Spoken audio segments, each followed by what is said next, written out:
আমার চাচা এবি সিদ্দিকুর রহমান, ওনার উপরে আপনাদের আস্থা আছে তো?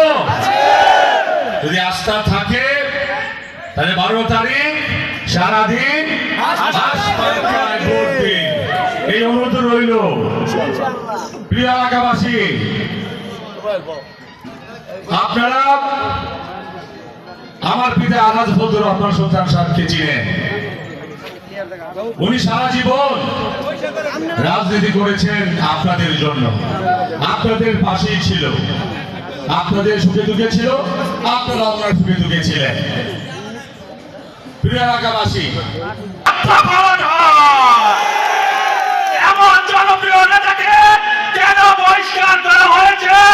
আমরা জনগণ জবাব চাই। সম্মানিত উপস্থিতি, আমাদের মধ্যে উপস্থিত রয়েছেন।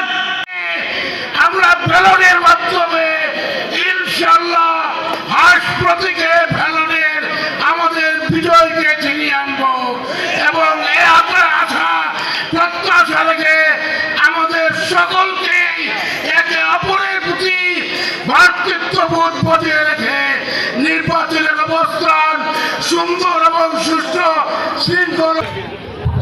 আমার জন্য চাওয়া পাওয়ার কিছু নাই। আমি জীবনে অনেক কিছু করেছি, ব্যক্তিগত ডাইরেক্টর হিসেবে সারা পৃথিবী ঘুরিয়ে বেরিয়েছি। সুতরাং আমার চাওয়ার কিছু নেই। শুধু এদিন দেখলাম একজন লোকে নমিনেশন দিয়েছে। গফরগাঁও একটা ঐতিহ্যবাহী থানা, সারা বাংলাদেশে ইতিহাসে গফরগাঁও অনেক থানা, সবচেয়ে প্রিয় থানার কথা। আজ গফরগাঁওয়ের মানুষকে অপমান করা হয়েছে, এই চিন্তা করে আমি নির্বাচন এসেছি। আদালতের কোনো অংশে নির্বাচন আসছে না, সততা নির্বাচন করা কোনো আদৌ আমার ইচ্ছা ছিল না, কিন্তু আপনাদেরকে রক্ষা করার যে আশা, এটি আমি আপনাদের বলে দিতে চাই। যাই হোক, আমি সবাই নেব না, অনেক অনেক প্রস্তাব করেছেন।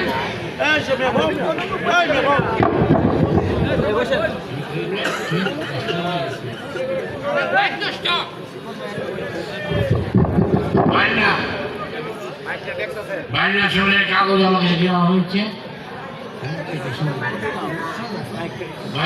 রাস্তাঘাট আমি এই মাঠে দাঁড়িয়ে আজকে বলে যাচ্ছি, এবি সিদ্দিকুর রহমানকে সব কাজ হাতে দেয়, পৃথিবীর কোনো শক্তিশালী হয়েছে।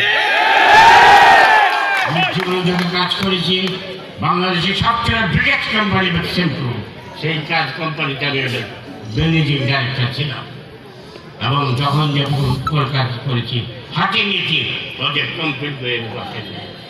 তাই আমি আপনাদের কাছে মনে অনুরোধ করবো, বাইনাবাসীকে আমি বলে যেতে চাই, আপনার ইচ্ছে থাকে বেঁচে থাকি আর পার্লামেন্টের সদস্য হই, যেদিন হবো তারপর দিন বাইনার কাছে